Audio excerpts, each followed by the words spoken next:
चलिए वीडियो बीच में थोड़ा रुक गई थी, मैं बता देता हूँ इसको आगे। ये हमारी जो ये वाली लाइन है, इससे मैंने ये एक टेबल बना ली। इसमें एक बार मैंने क्या किया, v को 0 रखा, v को 0 रखूँगा तो u की वैल्यू -6 आएगी।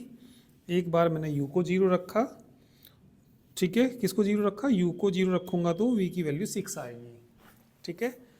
तो ये मैंने 3 लाइनें तो खींच ली थी, तो इसके बाद मुझे ये चौथी लाइन खींचनी, -6, 0, -6 चलना u की वैल्यू 1 2 3 4 5 6।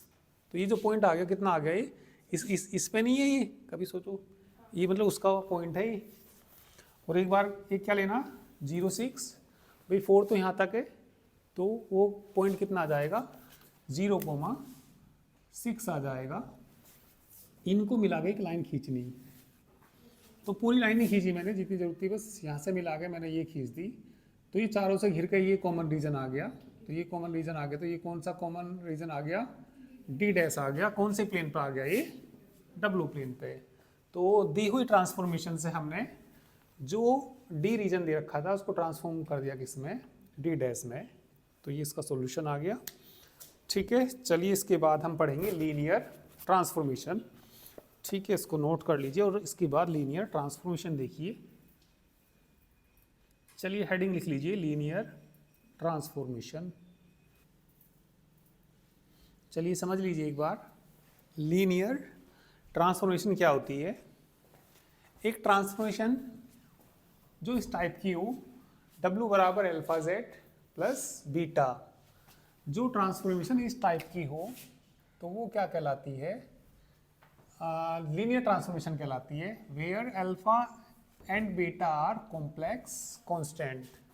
तो a transformation of the type W बराबर alpha Z plus beta where alpha and beta are क्या है, ये कॉम्प्लेक्स कांस्टेंट है, is known as linear transformation, ठीक है। इसके बाद बाइलीनियर ट्रांसफॉर्मेशन, या इसका जो दूसरा नाम है, ठीक है, इसको क्या भी बोल देते हैं हम, लीनियर ठीक है, फ्रैक्शनल ट्रांसफॉर्मेशन भी बोल देते हैं, ठीक है। और करके चाहो तो लिख लेना, ठीक है, और करके लिख लेना, क्या भी बोल सकते हैं इसको हम, लीनियर फ्रैक्शनल ट्रांसफॉर्मेशन भी बोल देते हैं।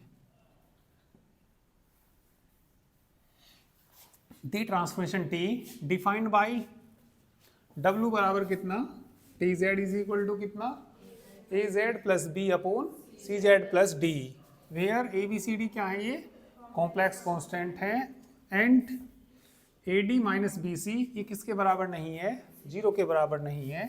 तो ये ट्रांसफॉर्मेशन क्या कहलाती है, बाइलीनियर ट्रांसफॉर्मेशन कहलाती है, या क्या कह सकते हैं इसको हम, लीनियर फंक्शनल ट्रांसफॉर्मेशन भी बोल देते हैं, ठीक है। और ये जो कांस्टेंट वैल्यू है a D minus B C, ये इसका डिटर्मिनेंट कहलाता है। क्या कहलाता है इसका, ये डिटर्मिनेंट ऑफ किसका कहलाता है, ट्रांसफॉर्मेशन टी का।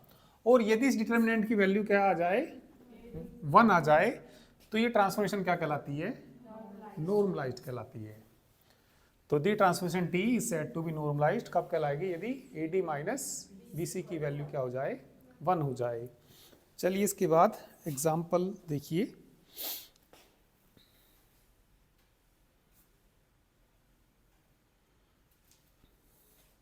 एग्जाम्पल 11 देखिए, कर लोगे इसको तो, है ना, जैसा भी एग्जाम्पल 9 कराया था बिल्कुल सेम ऐसा ही है ये, ठीक है। देखो फिगर भी लगभग कुछ ऐसी बन रही है ना। तो एग्जाम्पल 11 खुद करना ही। इसके बाद आप देखिए एग्जाम्पल 14 देखिए, consider the transformation. Example number कौन सा, 14, आसान से एग्जाम्पल है। ये ट्रांसफॉर्मेशन दे रखी है हमें, W बराबर क्या दिया इन्होंने, T1Z is equal to Z plus 2 upon Z plus 3, और W बराबर क्या दिया है, T2Z is equal to Z upon कितना, Z प्लस 1। फाइंड किसकी वैल्यू फाइंड करनी है हमें, T1 इनवर्स की फाइंड करनी, T2 इनवर्स की फाइंड करनी, ठीक है। चलो पहले इन्हें निकालते हैं, T1 इनवर्स निकालना पहले, देखो T1 इनवर्स क्या आएगा, यहाँ देखना एक बार, ये जो आएगा यहाँ से z इज इक्वल टू आएगा, इन दोनों से ले लीजिए, वी हैव W बराबर क्या है, T1 Z नहीं है क्या, तो ये बताना क्या जाएगा यहाँ से, T1 इनवर्स W बराबर क्या जाएगा Z। चलिए फर्स्ट मान लीजिए इसको, एंड ये भी जानते हैं W किसके बराबर है, Z प्लस कितना अपॉन Z प्लस 3। देखो T1 इनवर्स निकालना तो हमें किसका मान चाहिएगा, Z का यहाँ से निकाल लेंगे, इसकी क्रॉस मल्टीप्लाई इधर कर दो, WZ plus 3W is equal to Z plus 2, Z वाले एक साइड ले आओ, WZ minus Z is equal to minus के कितना, चलो 2 माइनस 3W कह दीजिए, कॉमन बोलो Z, W minus 1 is equal to 2 minus 3W, Z की वैल्यू बोलिए अपॉन W माइनस 1, Z का मान कहाँ पुट कर दीजिए, फर्स्ट में पुट कर दीजिए, putting the value of Z in equation, first में पुट कर दीजिए, तो T1 इनवर्स W मिल जाएगा, Z का मान रखना, या ये कह दीजिए 3W प्लस 2 अपॉन कितना W माइनस 1, T1 इनवर्स बराबर minus 3W plus 2 upon W minus 1। ये किसका मान निकाल दिया हमने, T1 इनवर्स। फिर किसका निकालना, T2 इनवर्स का निकालना, तो T2 इनवर्स का तो फिर लिख लेंगे वी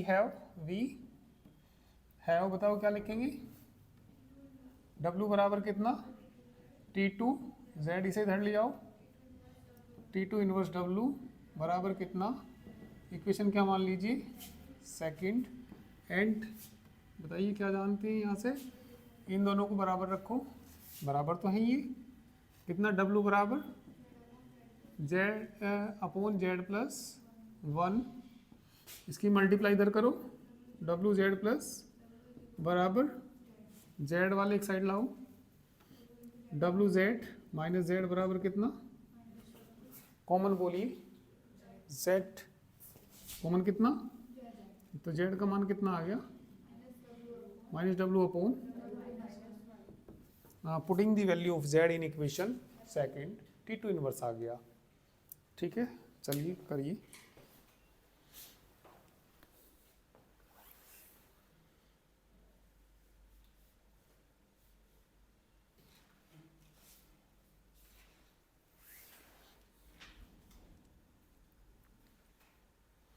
नेक्स्ट पार्ट देखिए, किसकी वैल्यू पूछी इसके बाद इन्होंने,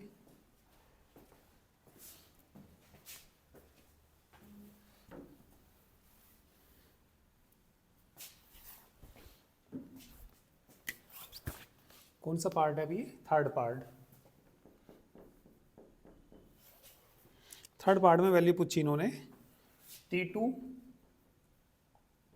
T1 Z का मान पूछा ही, अभी तक हमने 2 पार्ट कर दी, रख देना, ये वैल्यू रख दी ना। तो चलिए अब जरा ध्यान देंगे सब,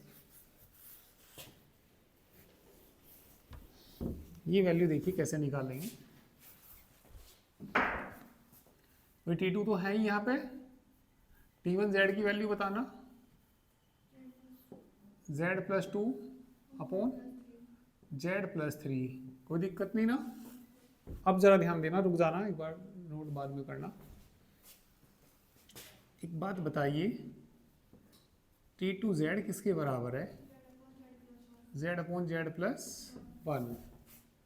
यहाँ बताइए Z की जगह कौन है, Z, तो Z की जगह रख दीजिए इसको, भाई ये Z का काम ये करेगा, तो बताना कितना, Z plus 2 upon Z plus 3 upon Z plus 1 आएगा, है ना। मतलब कहने का जेड की जगह कौन है और प्लस क्या आ जाएगा, आया समझ में। एलसीएम ले लीजिए, एलसीएम से एलसीएम कट जाएगा तो ऊपर कितना Z plus to, Z plus to, Z plus three, वो तो कट गया ना, तो कितना आ गया जेड प्लस टू बटे टू जेड प्लस फाइव, किसकी वैल्यू आ गई है T2 T1 जेड की वैल्यू आ गई। ये सब मिटा दो क्या।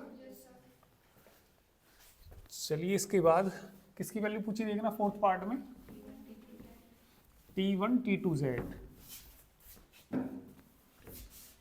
फोर्थ पार्ट में T1 T2 जेड की वैल्यू पूछी। T1 T2 जेड का मान बताना, जेड अपॉन कितना,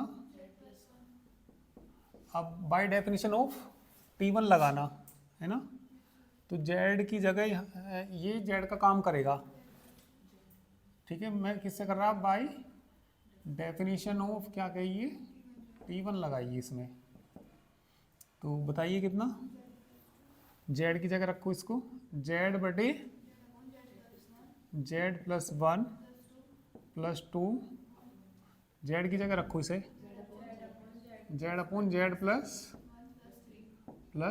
थ्री। ऊपर एलसीएम ले लो और एलसीएम तो कट ही जाएगा, तो क्या बचा ऊपर जेड प्लस दो की गुना करो two Z plus two upon में बोल लो तीन की गुना कर दो अंदर थ्री जेड प्लस थ्री। तो सोल्व करके कितना आ गया ये, three Z plus two, three Z plus two upon four Z plus three. Fifth part देखना,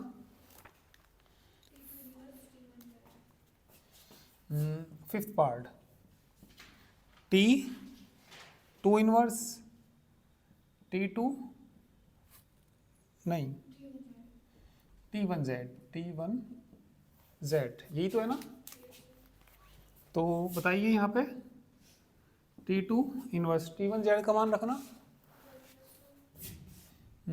Z plus to Z plus कितना थ्री। एक बार आप मुझे बता दीजिए T2 इनवर्स क्या था,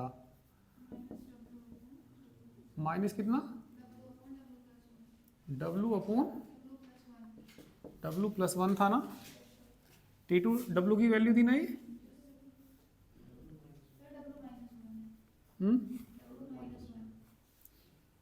कहाँ पे ऊपर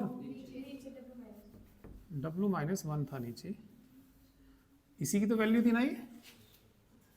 तो डेफिनेशन लगाना जरा इसमें T2 इनवर्स की, W की जगह ये रखना, ये यहाँ के बाद लाइन यहाँ लेके आइए, ये जगह यहाँ कर देता हूँ, बाई किससे करूँगा मैं, डेफिनेशन ऑफ किससे T2 का इनवर्स है, और वैल्यू किसकी निकल रही है T2 इनवर्स T1 जेड की निकल रही, माइनस W की जगह बोल लूँ वो सारा W काम करेगा कितना W वो जेड प्लस टू बटे जेड प्लस थ्री अपॉन में बोलिए W की जगह क्या रखना है मुझे, W काम वो करेगा, बोलो जेड प्लस टू बटे माइनस वन। एलसीएम लेंगे सोल्व कर देंगे सारे मान आ जाएंगे। करिए निकालिए आंसर चेक करिए।